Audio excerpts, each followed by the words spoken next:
ሴቶች በጣም ብዙ ፍቅር ነው የሚፈልጉ፣ ማለቂያ የለውም። ባይዘው ውቅያኖሶች ናቸው። ወንድሞችን እስቲ አይ ላቭ ዩ 10 ጊዜ በይው ያቅለሸልሽዋል።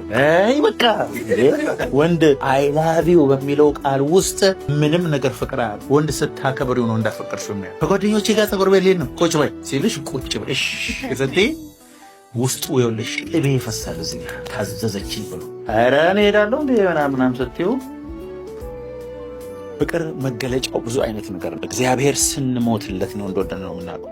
ጌታ የሚለኝ ሞልቷል አለ ጌታ። የሚከተላል አልመለስም የሚላል ዋጋ ለመክፈል የተዘጋጀ አለ። እንደ ሙሉ ደስታ የሚቆጥር አለ። ስለ ጌታ ዋጋ ሲከፍል፣ ሲራብ፣ ሲጠማ፣ ወደ ኋላ ሲቀር፣ ተራ ሰው ምናምንቴ ሲሆን ጌታ ጌታ ብለህ ተራ ሆነ ቀረ ሲባል ሁሉ ልሁን ለኢየሱስ ሆናል ብሎ የሚቆርጥን ሰው ነው እግዚአብሔር ለትልቅ ነገር የሚያው። የሚወደኝ ቢኖር አለ ጌታ ራሱ ምን ያህል ይካድ። አየህ ራስን ከመካድ ነው መውደድ የሚጨምረው። ከዛ መስቀሉን ተሸክሞ ይከተለኝ ራሱ የሚሰቀልበት። ስለዚህ እግዚአብሔርን መውደድ አይ ላቭ ዩ ከማለት ያልፋል ማለት ነው።